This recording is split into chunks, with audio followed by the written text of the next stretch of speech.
The pressurization system on the A320 normally operates automatically to adjust the cabin altitude and its rate of change to ensure maximum passenger comfort and safety.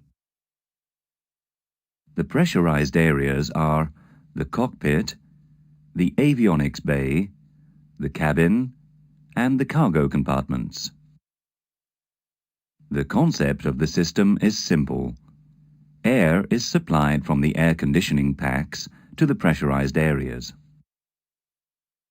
An outflow valve is used to regulate the amount of air allowed to escape from the pressurized areas. Automatic control of the outflow valve is provided by two cabin pressure controllers, CPC. Each controller has an electric motor to move the outflow valve.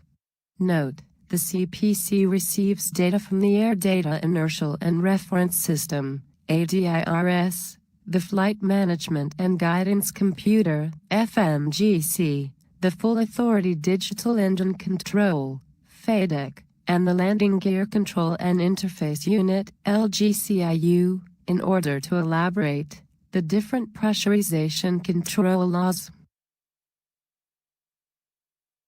A controller-motor combination is known as a system. Only one system will operate at any one time, with the other system acting as backup. A third motor is installed for use in the event of both automatic systems failing, and requires a manual input to open or close the outflow valve.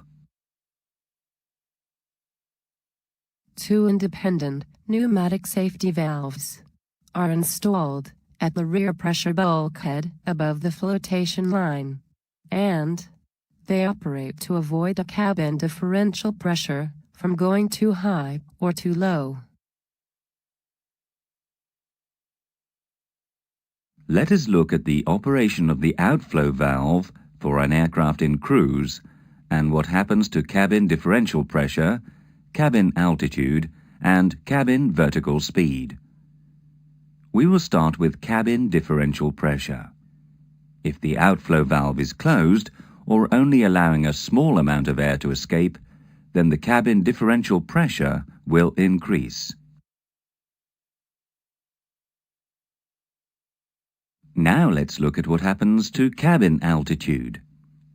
If the outflow valve is closed or only allowing a small amount of air to escape, then the cabin altitude will descend. We can also see what the cabin is doing by reference to vertical speed. When the outflow valve closes, the cabin altitude will decrease, negative vertical speed. If the outflow valve is fully open, a lot of air is allowed to escape. The cabin pressure will decrease, the cabin altitude will climb, positive vertical speed. The crew can monitor all cabin pressure functions on the ECAM cabin pressure page. Let's look at the information related to the pressurization system that is presented on the cab press page.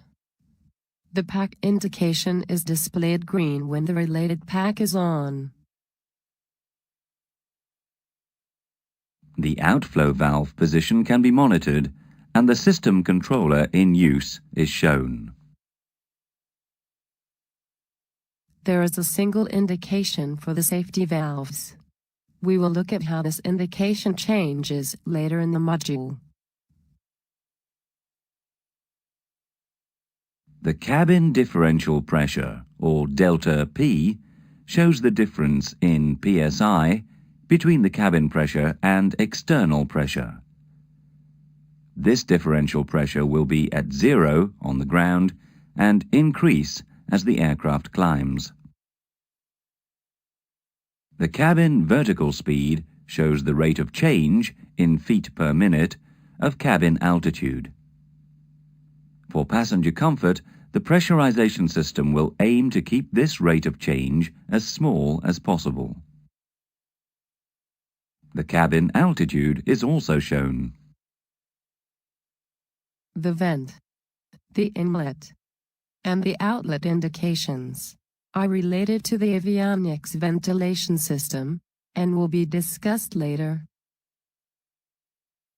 On the ECAM cruise page, there are indications of cabin differential pressure, cabin vertical speed, cabin altitude.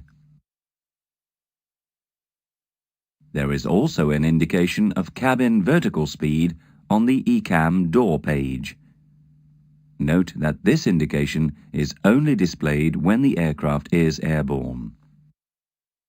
On the overhead panel, there is a cabin pressure panel containing controls to operate the pressurization system. Under normal conditions, no pilot action is required on this panel during flight. The pressurization mode selector push-button switch has two settings: automatic and manual. The normal position for this push-button switch is lights out. In this position, the pressurization system is in automatic mode. The landing elevation selector normally remains in the auto position. Landing elevation, which is required by the pressurization system, is then provided by the FMGS based upon elevation of the destination airport. If the landing elevation is not available from the FMGS, then it can be set manually using this selector. The guarded ditching push-button switch is provided to close all valves below the waterline, so that the aircraft can be sealed in the unlikely event of a ditching. For a better understanding of how the pressurization system works, we will go through a normal flight profile, paying particular attention to the ECAM indications. When the aircraft is on the ground before the flight, the outflow valve is fully open. There is no differential pressure, and there is no vertical speed. We can also notice that the cabin altitude is indicating the field elevation of the departure airfield. During the takeoff roll, the system controller signals the outflow valve to close slightly in order to pre-pressurize the aircraft. This is to avoid a pressure surge at rotation. At liftoff, the controller initiates the climb phase and cabin altitude varies according to a fixed law, taking into account the actual rate of climb of the aircraft. The outflow valve will move as required to achieve this. Once established in cruise, the cabin altitude and differential pressure will remain steady. The outflow valve will move as required to maintain the cabin altitude. In the example shown, the aircraft is in cruise at 35,000 feet. Notice the values of differential pressure and cabin altitude. During the descent phase, the pressure rate is optimized so that the cabin reaches landing field pressure just prior to landing.